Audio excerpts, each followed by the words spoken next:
1 Samuel 1. There was a certain man of Ramathaim Zophim, of the hill country of Ephraim, whose name was Elkanah the son of Jeroham, son of Elihu, son of Tohu, son of Zuph, an Ephrathite. He had 2 wives. The name of the one was Hannah, and the name of the other Peninnah. And Peninnah had children, but Hannah had no children. Now this man used to go up year by year from his city to worship and to sacrifice to the Lord of hosts at Shiloh, where the 2 sons of Eli, Hophni and Phinehas, were priests of the Lord. On the day when Elkanah sacrificed, he would give portions to Peninnah his wife, and to all her sons and daughters. But to Hannah he gave a double portion, because he loved her, though the Lord had closed her womb. And her rival used to provoke her grievously to irritate her, because the Lord had closed her womb. So it went on year by year. As often as she went up to the house of the Lord, she used to provoke her. Therefore Hannah wept and would not eat. And Elkanah her husband said to her, Hannah, why do you weep? And why do you not eat? And why is your heart sad? Am I not more to you than 10 sons? After they had eaten and drunk in Shiloh, Hannah rose. Now Eli the priest was sitting on the seat beside the doorpost of the temple of the Lord. She was deeply distressed, and prayed to the Lord, and wept bitterly. And she vowed a vow, and said, O Lord of hosts, if you will indeed look on the affliction of your servant, and remember me, and not forget your servant, but will give to your servant a son, then I will give him to the Lord all the days of his life, and no razor shall touch his head. As she continued praying before the Lord, Eli observed her mouth. Hannah was speaking in her heart, only her lips moved, and her voice was not heard. Therefore Eli took her to be a drunken woman, and Eli said to her, How long will you go on being drunk? Put your wine away from you. But Hannah answered, No, my lord, I am a woman troubled in spirit. I have drunk neither wine nor strong drink, but I have been pouring out my soul before the Lord. Do not regard your servant as a worthless woman, for all along I have been speaking out of my great anxiety and vexation. Then Eli answered, Go in peace, and the God of Israel grant your petition that you have made to him. And she said, Let your servant find favor in your eyes. Then the woman went her way and ate, and her face was no longer sad. They rose early in the morning and worshipped before the Lord. Then they went back to their house at Ramah. And Elkanah knew Hannah his wife, and the Lord remembered her. And in due time Hannah conceived and bore a son, and she called his name Samuel, for she said, I have asked for him from the Lord. The man Elkanah and all his house went up to offer to the Lord the yearly sacrifice, and to pay his vow. But Hannah did not go up, for she said to her husband, As soon as the child is weaned, I will bring him, so that he may appear in the presence of the Lord, and dwell there forever. Elkanah her husband said to her, Do what seems best to you.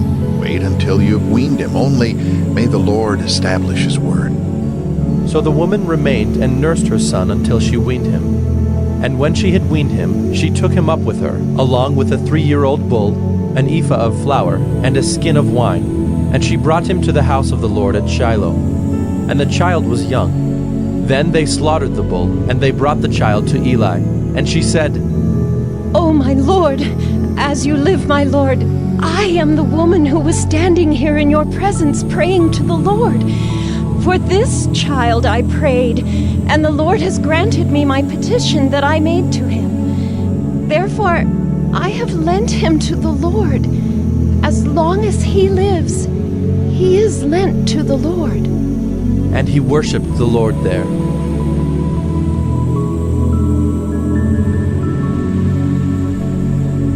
First Samuel 2. And Hannah prayed and said, My heart exults in the Lord. My strength is exalted in the Lord. My mouth derides my enemies because I rejoiced in your salvation. There is none holy like the Lord. There is none besides you. There is no more so very proudly. Let not arrogance come from your mouth. For the Lord is a God of knowledge, and by him actions are weighed. The bows of the mighty are broken, but the feeble bind on strength. Those who were full have hired themselves out for bread, but those who were hungry have ceased to hunger. The barren has borne 7, but she who has many children is forlorn. The Lord kills and brings to life. He brings down to Sheol and raises up. The Lord makes poor and makes rich. He brings low and he exalts. He raises up the poor from the dust. He lifts the needy from the ash heap to make them sit with princes and inherit a seat of honor. For the pillars of the earth are the Lord's, and on them he has set the world. He will guard the feet of his faithful ones, but the wicked shall be cut off in darkness. For not by might shall a man prevail. The adversaries of the Lord shall be broken to pieces. Against them he will thunder in heaven. The Lord will judge the ends of the earth. He will give strength to his king and exalt the power of his anointed. Then Elkanah went home to Ramah, and the boy ministered to the Lord in the presence of Eli the priest. Now the sons of Eli were worthless men. They did not know the Lord. The custom of the priests with the people was that when any man offered sacrifice, the priest's servant would come while the meat was boiling, with a 3-pronged fork in his hand, and he would thrust it into the pan or kettle or cauldron or pot. All that the fork brought up, the priest would take for himself. This is what they did at Shiloh to all the Israelites who came there. Moreover, before the fat was burned, the priest's servant would come and say to the man who was sacrificing, "Give meat for the priest to roast, for he will not accept boiled meat from you, but only raw." And if the man said to him, "Let them burn the fat first, and then take as much as you wish," he would say, "No, you must give it now, and if not, I will take it by force."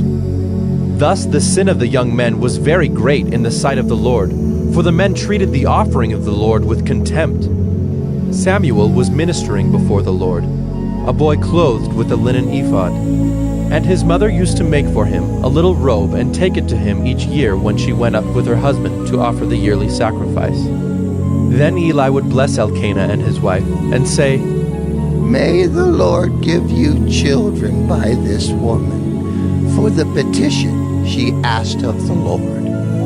So then they would return to their home. Indeed, the Lord visited Hannah, and she conceived and bore 3 sons and 2 daughters. And the young man Samuel grew in the presence of the Lord. Now Eli was very old, and he kept hearing all that his sons were doing to all Israel, and how they lay with the women who were serving at the entrance to the tent of meeting. And he said to them, Why do you do such things?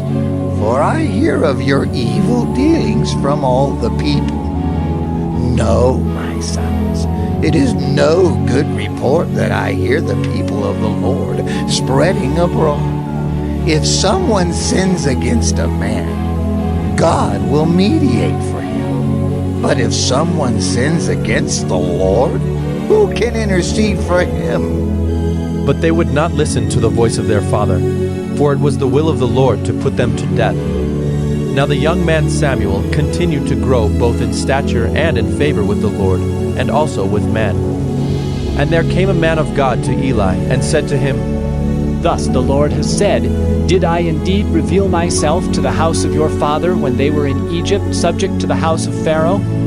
Did I choose him out of all the tribes of Israel to be my priest, to go up to my altar, to burn incense, to wear an ephod before me? I gave to the house of your father all my offerings by fire from the people of Israel. Why then do you scorn my sacrifices and my offerings that I commanded, and honor your sons above me by fattening yourselves on the choicest parts of every offering of my people Israel? Therefore the Lord, the God of Israel, declares, I promised that your house and the house of your father should go in and out before me forever. But now, the Lord declares, Far be it from me, for those who honor me, I will honor, and those who despise me shall be lightly esteemed. Behold, the days are coming when I will cut off your strength and the strength of your father's house, so that there will not be an old man in your house. Then in distress you will look with envious eye on all the prosperity that shall be bestowed on Israel, and there shall not be an old man in your house forever. The only one of you whom I shall not cut off from my altar shall be spared to weep his eyes out, to grieve his heart, and all the descendants of your house shall die by the sword of men. And this that shall come upon your 2 sons, Hophni and Phinehas, shall be the sign to you. Both of them shall die on the same day. And I will raise up for myself a faithful priest, who shall do according to what is in my heart and in my mind. And I will build him a sure house, and he shall go in and out before my anointed forever. And everyone who is left in your house shall come to implore him for a piece of silver or a loaf of bread, and shall say, Please, put me in one of the priest's places, that I may eat a morsel of bread.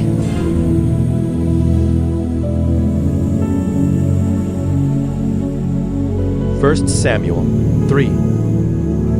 Now the young man Samuel was ministering to the Lord under Eli. And the word of the Lord was rare in those days. There was no frequent vision. At that time, Eli, whose eyesight had begun to grow dim so that he could not see, was lying down in his own place. The lamp of God had not yet gone out, and Samuel was lying down in the temple of the Lord, where the ark of God was. Then the Lord called Samuel, and he said, Here I am. And ran to Eli and said, Here I am, for you called me. But he said, I did not call. Lie down again. So he went and lay down. And the Lord called again. Samuel. And Samuel arose and went to Eli and said, Here I am, for you called me. But he said, I did not call, my son. Lie down again. Now Samuel did not yet know the Lord, and the word of the Lord had not yet been revealed to him. And the Lord called Samuel again the 3rd time. And he arose and went to Eli and said, Here I am, for you called me. Then Eli perceived that the Lord was calling the young man. Therefore Eli said to Samuel, Go, lie down, and if he calls you, you shall say, Speak, Lord, for your servant hears. So Samuel went and lay down in his place. And the Lord came and stood, calling as at other times, Samuel, Samuel. And Samuel said, Speak, for your servant hears. Then the Lord said to Samuel, Behold, I am about to do a thing in Israel at which the 2 ears of everyone who hears it will tingle. On that day I will fulfill against Eli all that I have spoken concerning his house, from beginning to end. And I declare to him that I am about to punish his house forever, for the iniquity that he knew, because his sons were blaspheming God, and he did not restrain them. Therefore I swear to the house of Eli, that the iniquity of Eli's house shall not be atoned for by sacrifice or offering forever. Samuel lay until morning. Then he opened the doors of the house of the Lord. And Samuel was afraid to tell the vision to Eli.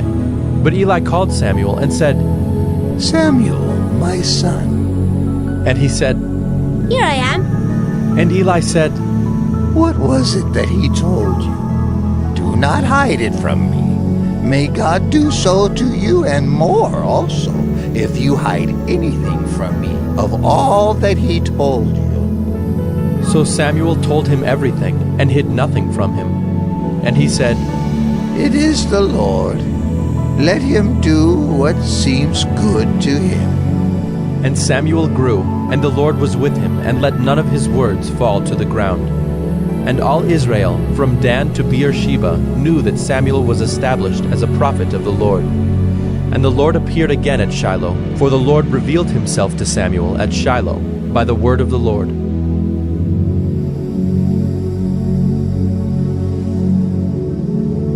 1 Samuel 4. And the word of Samuel came to all Israel. Now Israel went out to battle against the Philistines. They encamped at Ebenezer, and the Philistines encamped at Aphek. The Philistines drew up in line against Israel. And when the battle spread, Israel was defeated by the Philistines, who killed about 4,000 men on the field of battle. And when the troops came to the camp, the elders of Israel said, "Why has the Lord defeated us today before the Philistines? Let us bring the ark of the covenant of the Lord here from Shiloh, that it may come among us and save us from the power of our enemies." So the people sent to Shiloh, and brought from there the ark of the covenant of the Lord of hosts, who is enthroned on the cherubim. And the two sons of Eli, Hophni and Phinehas, were there with the ark of the covenant of God. As soon as the ark of the covenant of the Lord came into the camp, all Israel gave a mighty shout, so that the earth resounded. And when the Philistines heard the noise of the shouting, they said, "What does this great shouting in the camp of the Hebrews mean?" And when they learned that the ark of the Lord had come to the camp, the Philistines were afraid, for they said, "A god has come into the camp!" And they said, "Woe to us, for nothing like this has happened before! Woe to us! Who can deliver us from the power of these mighty gods? These are the gods who struck the Egyptians with every sort of plague in the wilderness. Take courage and be men, O Philistines, lest you become slaves to the Hebrews, as they have been to you. Be men and fight!" So the Philistines fought, and Israel was defeated, and they fled, every man to his home.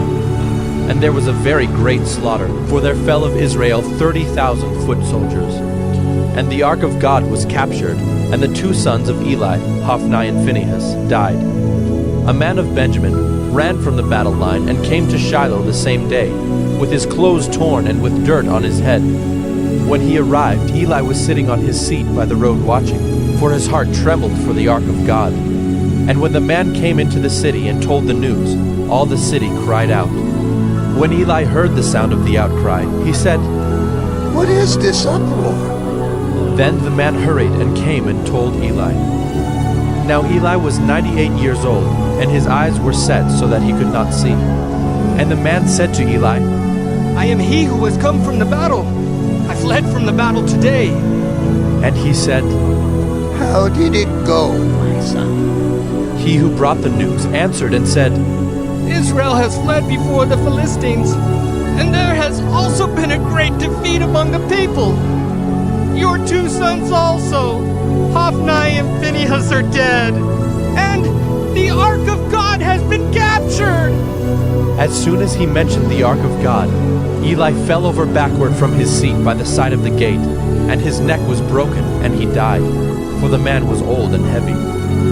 He had judged Israel 40 years. Now his daughter-in-law, the wife of Phinehas, was pregnant, about to give birth. And when she heard the news that the ark of God was captured, and that her father-in-law and her husband were dead, she bowed and gave birth, for her pains came upon her. And about the time of her death, the woman attending her said to her, "Do not be afraid, for you have borne a son." But she did not answer or pay attention, and she named the child Ichabod, saying, "The glory has departed from Israel." Because the ark of God had been captured, and because of her father-in-law and her husband.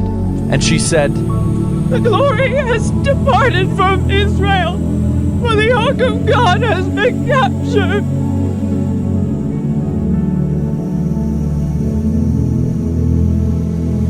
First Samuel 5. When the Philistines captured the ark of God, they brought it from Ebenezer to Ashdod. Then the Philistines took the ark of God and brought it into the house of Dagon, and set it up beside Dagon. And when the people of Ashdod rose early the next day, behold, Dagon had fallen face downward on the ground before the ark of the Lord. So they took Dagon and put him back in his place. But when they rose early on the next morning, behold, Dagon had fallen face downward on the ground before the ark of the Lord, and the head of Dagon and both his hands were lying cut off on the threshold. Only the trunk of Dagon was left to him. This is why the priests of Dagon, and all who enter the house of Dagon, do not tread on the threshold of Dagon in Ashdod to this day.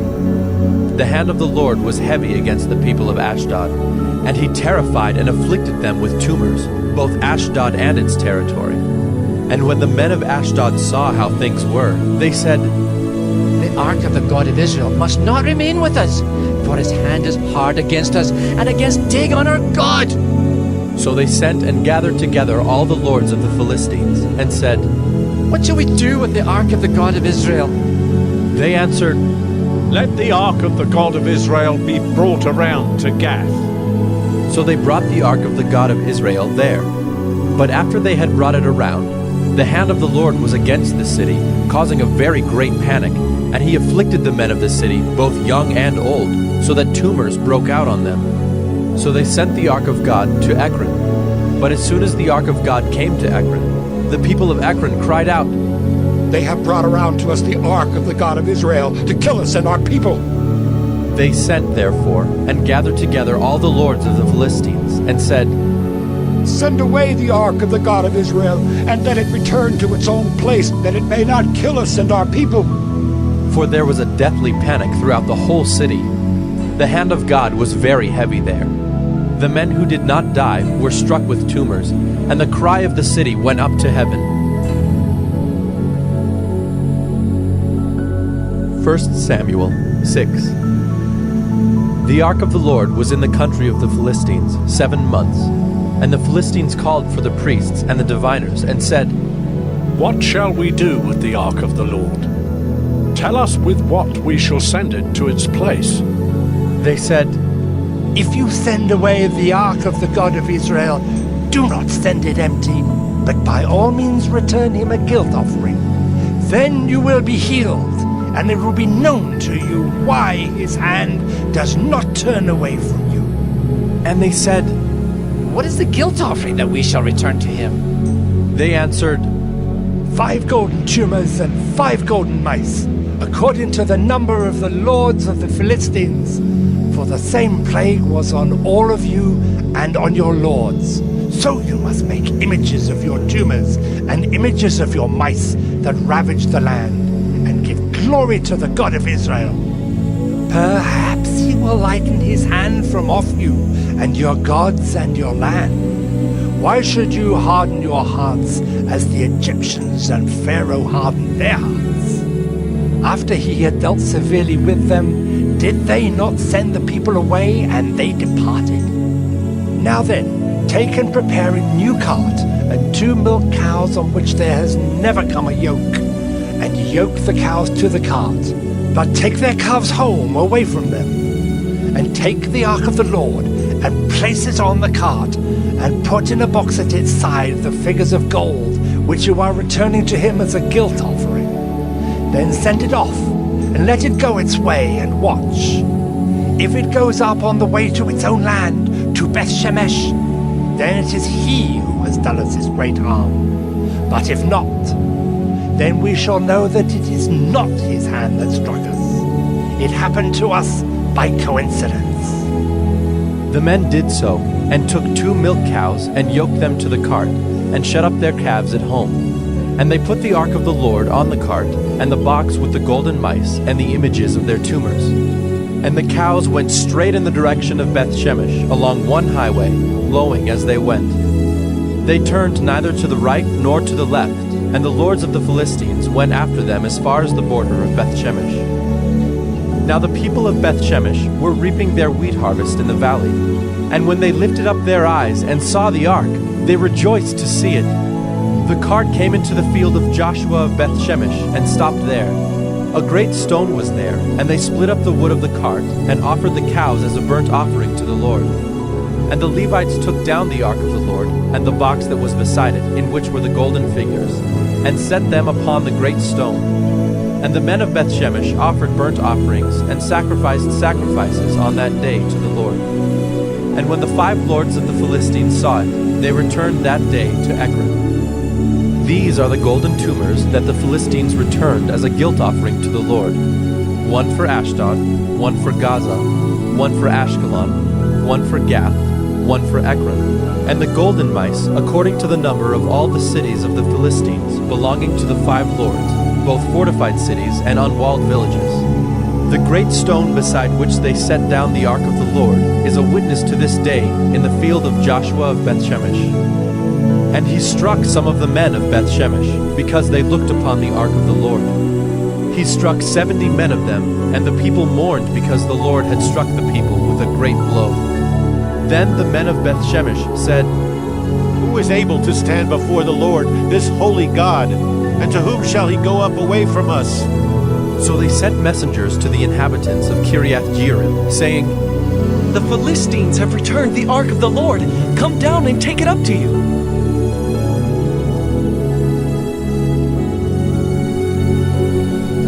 1 Samuel 7.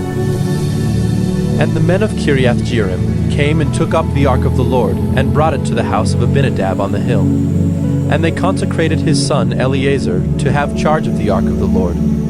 From the day that the ark was lodged at Kiriath-Jearim, a long time passed, some 20 years, and all the house of Israel lamented after the Lord. And Samuel said to all the house of Israel, If you are returning to the Lord with all your heart, then put away the foreign gods and the Ashtaroth from among you, and direct your heart to the Lord and serve him only, and he will deliver you out of the hand of the Philistines. So the people of Israel put away the Baals and the Ashtaroth, and they served the Lord only. Then Samuel said, Gather all Israel at Mizpah, and I will pray to the Lord for you.